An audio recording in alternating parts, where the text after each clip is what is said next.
Idol, may nagbigay sa akin na singsing. Ang sabi niya, white gold ito at diamond ang kanyang bato. Ngunit nang ito ay pacheck ko at tignan ko ang tatak sa loob ay S925. Totoo po bang white gold ito at diamond ang bato? Yan ang ating tatalakayin sa video natin ito. Lamang ang may alam.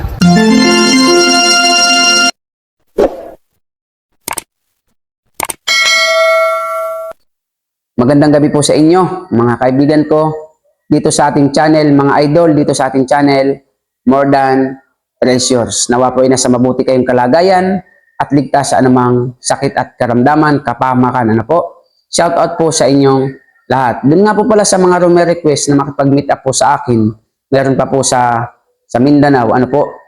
Para lamang po ipalegit check nyo ang inyong alahas at para din po ibentahin yung mga alahas. Pasensya na po kayo. Hindi ko po kayo kayang pagbigyan sa inyong mga gusto. Ngunit kung kayo ay malapit lamang dito sa akin, Real Quezon, pwede niyo po akong sadyain. Malaki man o maliit ang inyong mga items. Ano po? So, sa video po natin ito ay tatalakayin natin yung katanungan ng ating masugid na taga-subaybay. Ito ay si JJ. Shout out sa iyo, JJ. Shout out sa iyo, JJ, at kumusta sa iyong pamilya. So nawa ay masagot ko ng mabuti, ng malinaw, eksakto ang iyong katanungan. At panoorin mo itong mabuti upang sa gayon ay maunawaan mo kung ano ba talaga ang alahas na hawak mo. Ang sabi niya po ay ganito, Boss, tanong ko lang, mapansin sana. May nagbigay sa akin ng kwintas at singsing. Sa shop na binilhan niya ng white gold raw yun at may diamond. So nang binigay na niya sa akin, chinik ko yung tatak, ang tatak nito ay S925. So sinabi ko sa nagbigay sa akin, silver lang yun. Ang ginawa na nagbigay sa akin, minisig niya yung may-ari ng shop. Ang sagot sa kanya, white gold raw iyon, ngunit 925% lamang ang pagkaka-gold po nun. Ang sabi ng pinagbilhan ng nagbigay sa akin.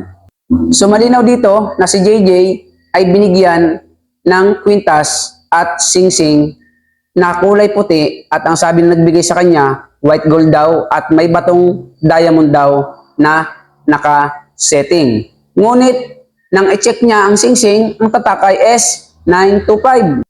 Sinabi niya na silver lamang ang kanyang singsing na ibinigay sa kanya. So nagtatanong po siya kung totoo daw po ba o meron daw po bang white gold. Ang ibig niyang malaman dito kung meron bang white gold na ang tatak ay S925. So lilinawin ko sa iyo, JJ, idol. Ang tatak ng ginto ay walang 925. Pag line of 9, meron dyan 999.9. Tatak ng gold dyan, 24K. Pag ang tatak naman ay 916, yan po ay 22K. Okay? Wala pong 925. Kasi sa 925 ay tatak po yan ng silver. May nakalagay pa pong S925. Ibig sabihin, so gusto ko pong malaman nyo na kapag po ang tatak ng iyong alahas, anumang kulay niyan, kahit pa po yun ay kulay dilaw, kulay puti, kulay green, anuman ang kulay niyan, basta ang tatak po ay S925, ibig sabihin po ng S, meaning po niyan ay sterling. Yung 925, code number po yan ng silver. So ibig sabihin ng alahas mo ay sterling 925, silver 925. At uulitin ko po sa inyo, wala pong diamond na nilalagay sa anumang alahas na ang tatak po ay S925 o kahit sa anong silver na alahas, hindi po naglalagay ang sino mang alahero ng diamond sa silver. Sapagkat very expensive po ng diamond para ilagay po sa mumurahing metal na tulad po ng silver. Napakalayo po ng presyo ng silver sa gold. Ang gold ngayon, nasa 3,000 po ang gramo ng 18K. Pero ang silver, 30 pesos lamang po. So milya ang layo po nila. Hindi po pwedeng lagyan ng diamond ang silver. Lalo na po ang diamond, pag 1 carat po ang diamond, 100,000 po yan.